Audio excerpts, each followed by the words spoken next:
के घर में रहने वाली राधिका ने 10 साल पहले घर में एक स्प्लिट एसी लगवाया था। 3 स्टार एनर्जी रेटिंग वाला उनका एसी अब तक सही काम कर रहा था, लेकिन पिछले 2 सीजन से एसी ज्यादा बिजली खा रहा है। पहले उनके घर में तमाम होम अप्लायंसेस के साथ गर्मी में ज्यादा से ज्यादा 2-2.5 हजार का बिल आता था, लेकिन पिछले 2 सीजन से बिल करीब 5,000 रुपए आने लगा है। इसके अलावा पिछले साल उन्होंने एसी की आउटडोर यूनिट बदलवाने पर भी 10,000 रुपए खर्च किए थे।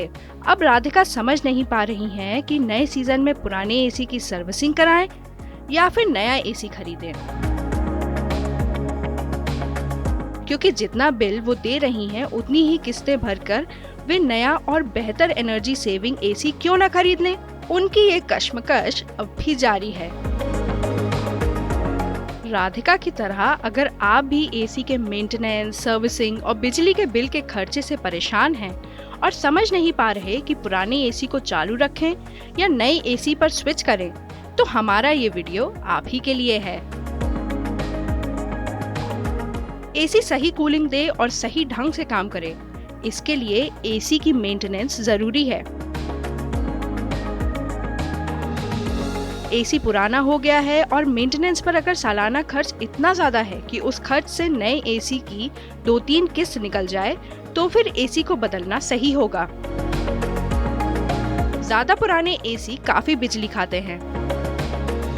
पुरानी एसी यूनिट और सिस्टम नए मॉडल की तुलना में कम एफिशिएंट होते हैं। इसलिए अपने पुराने एसी को टाटा बाय बाय बोलकर एक नए और ज्यादा एफिशिएंट एयर कंडीशनिंग सिस्टम की तरफ बढ़ना सही होगा।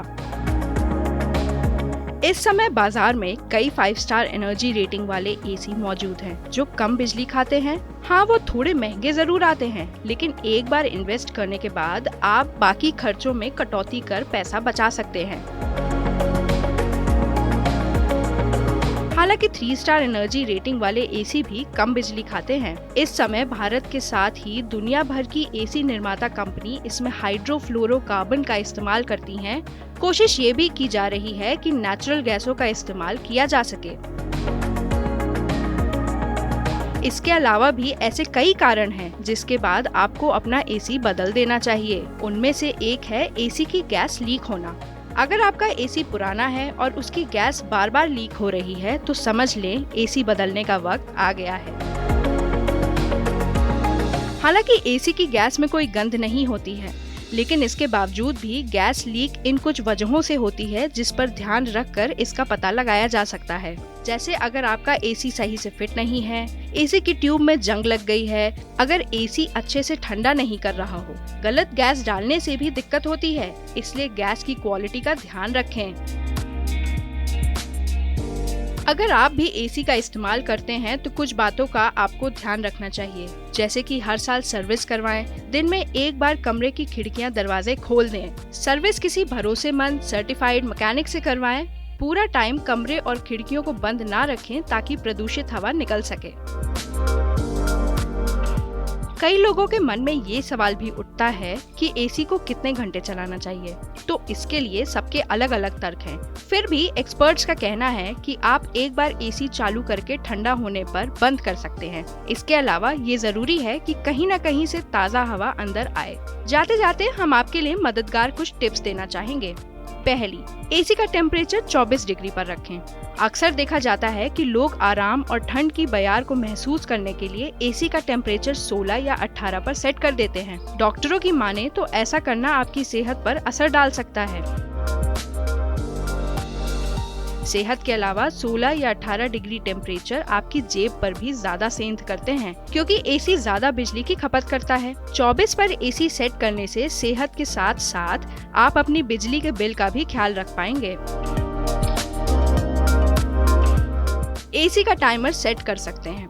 मॉडर्न एसी में टाइमर सेट करने की सुविधा होती है। रात भर एसी चलाकर सोने की बजाय आप टाइमर सेट कर सो सकते हैं। आप जो टाइम सेट करेंगे एसी उस समय बंद हो जाएगा। इससे ये होगा कि तड़के जब बाहर का टेम्परेचर कम होगा, उस समय एसी की ठंडक घर यानी आपके कमरे के तापमान को सामान्य के आसपास रखेगी। ऐसे में एसी बंद हो जाएगा तो भी आप चैन से सो पाएंगे, तो बिजली का बिल भी बचेगा और आप एसी को थोड़ी राहत भी दे सकेंगे। एयर कूलर भी है अच्छा ऑप्शन। एसी महंगे आते हैं और साथ में बिजली बिल भी ज्यादा लाते हैं। ऐसे में आप अच्छी क्वालिटी के एयर कूलर खरीद सकते हैं। ऐसे कूलर बाजार में उपलब्ध हैं जो एसी जैसे ही दिखते हैं और पूरे कमरे को ठंडा कर देते हैं। इनके साथ रिमोट भी आता है। इन्हें टावर एयर कूलर या पर्सनल एयर कूलर कहते हैं। ये कूलर न केवल आपके कमरे को ठंडा करते हैं बल्कि आपका बिजली बिल भी कंपैरेटिवली कम आता है।